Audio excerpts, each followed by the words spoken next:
Hi, I'm Zachary Cowan, the author of the Study Daily books, and thanks for joining me for a look and a study of the official declaration number 1. This is found at the end of the Doctrine and Covenants and deals with the ending of plural marriage, or the manifesto, which will lead to the ending of the practice of plural marriage in the Church of Jesus Christ of Latter-day Saints. Now, we want to cover some resources because you're going to have tons of different questions about this. You're going to have so many that you just can't talk about it very well unless you do some additional background and research and digging on these. And there's a couple of gospel topic essays, and there's some videos, and there's Saints Volume 2, and we'll go through all of that. But there's some things to remember. As you do this, you're going to discover some new facts, and you're going to discover some interesting stories. Some of the stuff you're going to be quizzical about at first and be concerned with, and other things, you're going to be so excited that you want to teach it to somebody else. Well, go do that. Now, as you have hard questions or there are difficult questions arise about the gospel, it's helpful to remember a couple of things. The attitude of which you ask questions really determines how you get answers. If you're approaching it with doubt, you may not get answers, but if you change those questions into forms of faithful, like, why might God have done this? Why or how could it have benefited, rather than just like that seems rude or it seems unhelpful, like why would God ever do that? Some marriages were hard for people. How dare God do that? Well, marriages are hard for people today. So if we change this, like what lessons could they learn? How could this have helped them? How could it develop attributes and characteristics of Jesus Christ? Asking different types of questions allows us to get revelation. And that's also helpful in our own life, that when we come to difficult circumstances, to ask and approach and try to get our prayers and revelations from a place of faith rather than concern or anger. So consider that. That's very helpful. The other thing is to give it time. You might need to be able to marinate in the information and the things that you learn for a period of time before additional revelation and insight will come, sometimes for years. But as you do study these things, it will open your mind and prepare you to get knowledge and insights and understanding that maybe currently right now we don't have. All right, so let's go ahead and let me give you some additional resources, of a variety of resources. So many resources, you probably don't have time to study them this week. Okay, let's give you some resources regarding plural marriage in Utah. So when you're here on your Gospel Library page, go ahead and click on Church History, and then you can come down. One of the ones to give you a lot of information and some good statistics and facts and figures would be this one, Gospel Topic Essay. And then look at this one, Plural Marriage in Families in Early Utah.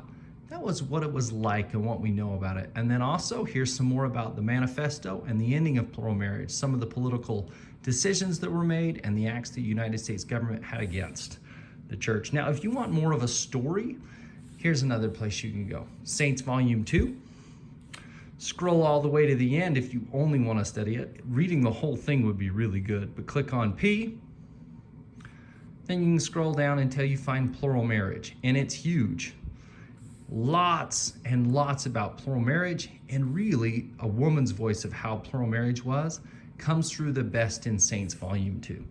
All right, another place if you want to hear about what it was like to live it and also to end it, Revelation in Context gives you an essay about each one of the sections of the Doctrine and Covenants. So click on that, go all the way to the bottom, index by section number. Click on that, scroll down, you'll see Official Declaration number 2. Official Declaration number 1, Messenger and the Manifesto. This is the story of George Q. Cannon and his life and how he practiced plural marriage and some of those things. There are some resources, go check them out. Tell me what you think. Hey, one of the resources I totally forgot was the video resource. So click on Church History, come down to this one, Answers to Church History Questions. This is a question and answer back and forth between two church historians, and they're really good. They cover a variety of topics. Well, they've got 4. We've already talked about a few with polygamy, but they've got 4. 2 of them dealing with what was it like in Pioneer, Utah, and also the end, the manifesto and the end of polygamy. Check those ones out as well. Hey, thanks for studying and look at those resources. I hope you go and you check out some of the Gospel Topic Essays or Saints Volume 2 or some of the questions and answer sessions with the videos. And as you do, you're going to learn a ton of different stuff. So all of that prepares us to read and study the manifesto, which has an introduction. You'll find it at the end of the Doctrine and Covenants. And the introduction lets us know that really, by and large, monogamy between one man and one woman is the Lord's expectation of marriage. And on very few occasions has he commanded or asked people to live plural marriage, predominantly to increase righteous children or righteous families, and a couple of other reasons. But that's why he's done it. And those who practiced and entered into this believed that it came as a commandment of God. That's why they practiced it. That's why they did it. And it was also why they ended it. So as you read the manifesto, we know that plural marriages continue to take place outside of Utah, like in Mexico and Canada, for a number of years after the manifesto. So as you read the manifesto from Wilford Woodruff, notice how carefully it is worded in what it does. That it stops plural marriage or the encouragement of plural marriage or new practices of marriage, plural marriage in the United States, but there were still some. But it also doesn't say anything, Wilford Woodruff doesn't say anything about those who are already in plural marriages. How are they supposed to respond to this? He doesn't give any direction for that. That really, the manifesto takes the pressure off because no new marriages are coming, or very few marriages are coming. It takes the pressures off for the United States government to continue to seek after and to prosecute the members of the Church of Jesus Christ of Latter-day Saints. And it gives some breathing room for both of those.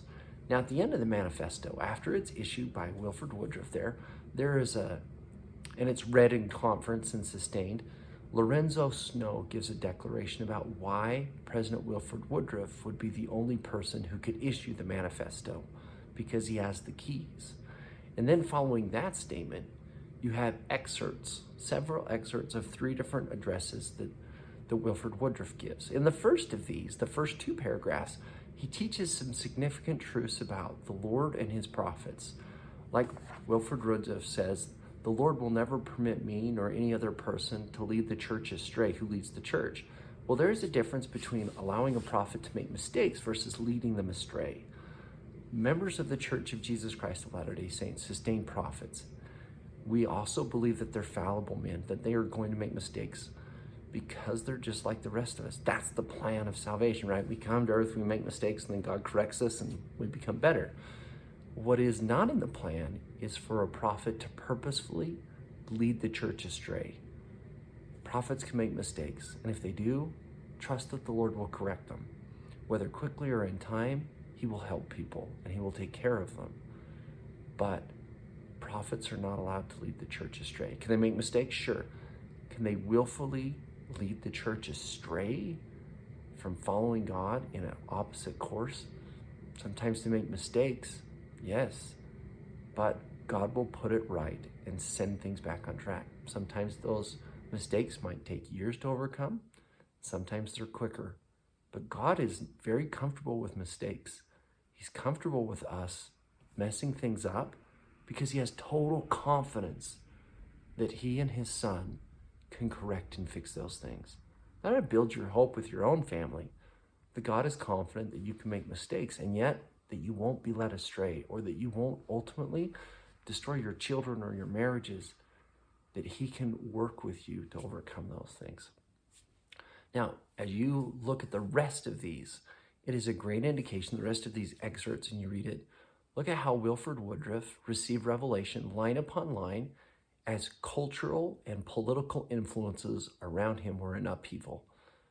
And people are wondering, like, well, is this just a political change or did it come from revelation? As you read these excerpts, it's clear that it was revelation, but it came line upon line based upon the circumstances around the lives of people that live it. And that's the same with you, that revelation will come because of your prayers and your faith as you face difficult circumstances around you. You might not always know clearly at first what to do, but as you continue to study and to think and to ponder and to take steps of faith moving forward, you will get revelation line upon line. And you will be directed in the course that you need to take. This is a revelation, the manifesto, this declaration that God will help us with hard circumstances and hard questions. That as we think about them, ponder over them, take steps forward, He will help us.